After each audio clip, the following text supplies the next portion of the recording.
Hello, this is Daniel Mart, and today I'm going to be reviewing One Flew Over the Cuckoo's Nest. So yeah, this movie stars Jack Nicholson, um, Michael Barrymore, Peter Bronco, Dean R. Brooks, Alonzo Brown, Scatman Crocher, Mwako Kumbuka, Danny DeVito, William Dewey, Joseph Eric, Alec, Lan Fendors, Louise Fletcher, um, or Lois Fletcher, whatever, Nathan George, Ken Kenny, Mel Lambert, Sidney Lasik, Kay Lee, Christopher Lloyd, Dwight Marfield, Ted Markland, Lois Moritz, William Redfield, Philip Roth, Will Sampson, Mimi Sarkeesian, Vincent Schiavelli, Muse Small, Delos V. Smith Jr., Tin Welch, and Brad Dourif. So, yeah, those are all the main cast. So, yeah, before I start, and before I actually give the spoiler warning, this is a fucking awesome movie. You want to say that off the bat. So as I just mentioned 2 seconds ago, spoiler warning for those who haven't watched the movie for whatever reason. 10 seconds as usual. Go buy it on Blu-ray, DVD, Netflix. Catch, try to watch this movie somehow because this was an amazing movie. So yeah, 10 seconds as usual, starting now.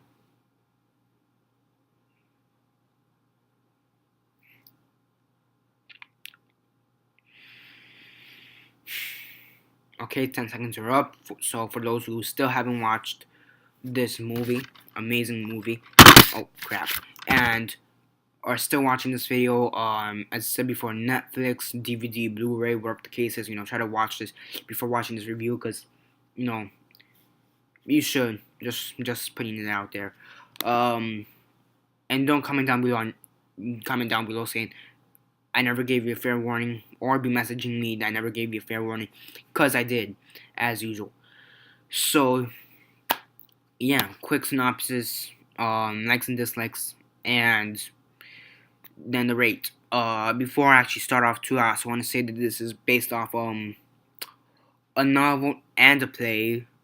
The novel is by Ken Kesey, and the play is by Dale Westerman. They both this film took inspirations from both, so I also want to get that off the bat. Yeah. So you have Jack Nicholson's character, R.P. McMurphy, and he's basically this criminal who was convicted for murder, I believe, and he's basically acting like a crazy person, so he doesn't have to go through court and sent to jail and whatnot. So he goes through this process of becoming like a mental patient in this mental institution. Um, some of the heads of this institution are keeping a close eye on him because they really don't think he's actually insane as he says to be. So in this institution, we have he meets a bunch of people such as Brad Dourif's character, Billy Babbitt, who's one of those people who talks like this. Not trying to make fun of anybody who actually has this, but it's just an example. Like hello, how are you guys? This is Daniel Mart. Today I'm gonna be reviewing what flew over the cuckoo's nest. One of those people who talks like that. You also have Will Sampson, who portrays Chief Broadman, who I think is one of the coolest characters right after R.P. McMurphy in this movie. He's basically pretending also to be in this mental institution. He really has nothing wrong with him, but except that he's maybe too sensitive. But that's nothing. But he's basically pretending to be deaf and that he can't talk. So yeah, you also have Ellis, Michael Barrymore's character, who is going through depression, and Martini, who's played by Danny DeVito, who is like a schizophrenic. I want to say, um, and um, Cheswick, who's also like a schizophrenic, but to the next level. Like he's very sensitive and all that. So you have all those mental patients, I guess you could say. And then you also have Nurse Ratchet, played by Lois Louise, however you want to say it, Fletcher. She's basically the nurse, and her Nurse Ratchet, the name actually applies to her because she's truly ratchet. She's an evil motherfucking son of a bitch. I hated her, but she's portrayed very well. I do have to give props to Fletcher, Lois Louise Fletcher, however you say her name. So yeah, basically you have Jack Nicholson's character, McMurphy. He's pretending to be this mental patient, and he's basically trying to live with these guys, and he's trying to make them feel some kind of acceptance that they belong to this world. So he tries to take them out to the baseball game, for example, but eventually they go fishing. He's trying to give them some kind of acceptance at the very end, which is pretty cool to see him. So yeah. Sadly to say though, he at the end of the film he does die. He's actually murdered by Chief Broadman because he got this surgery. I forgot what it's called. But he got the surgery. I actually searched it up because I really didn't understand the ending at first. But then I read the ending, get a little bit more background on the ending, and I understood. I got the ending a bit more, and I actually liked the movie a bit more. But I forget what it's called at the moment. But whatever. He got the surgery.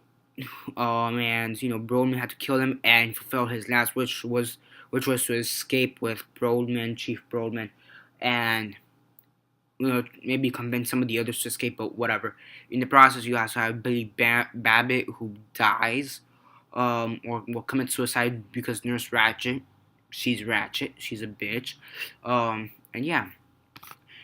So I really do like most of the themes in this movie. I mean, you have friendship, acceptance.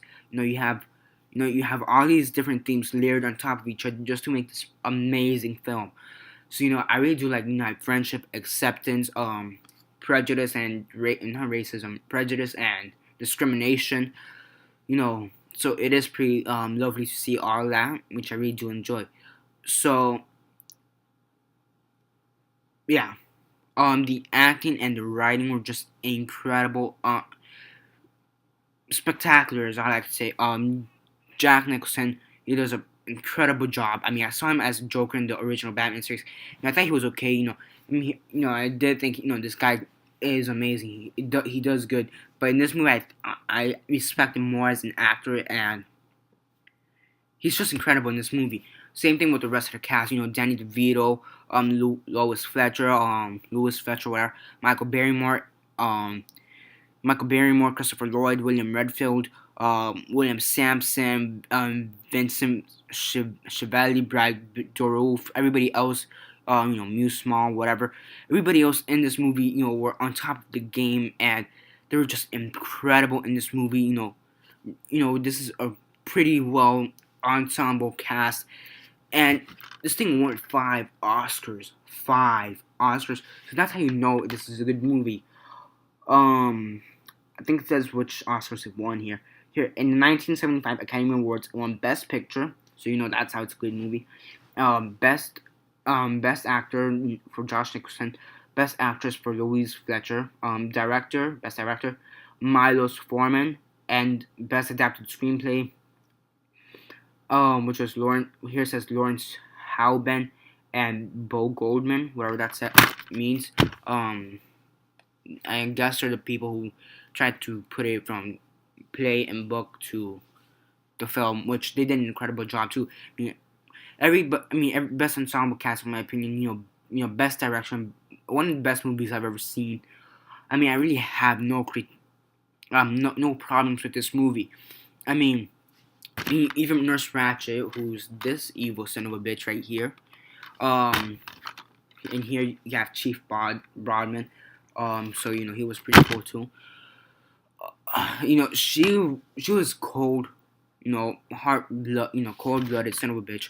And really, there's like maybe 5 moments in throughout this whole movie, where I actually felt wanted to feel. When I'm not, I I felt like they were gonna give her some kind of sympathy, and then they didn't give her any sympathy, which I really enjoyed that. I mean, the moment when you're about to give the antagonist a little bit of sympathy, even a smidge of sympathy, that's pretty cool. And she's one of those characters that doesn't even deserve any type of sympathy.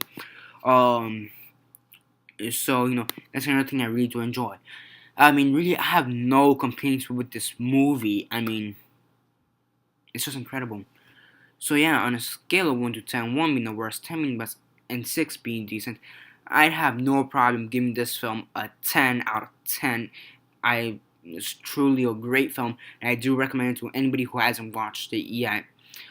So yeah, so for those who've seen the play, watched the movie, or read the book, what are your thoughts on One Flew Over to Cuckoo's Nest? What are your thoughts on the movie? So yeah, remember to subscribe. Also do movie reviews, TV reviews, and comic book reviews. And yeah, besides that, remember to subscribe, comment below, and that's basically it. This is Daniel Mart signing off.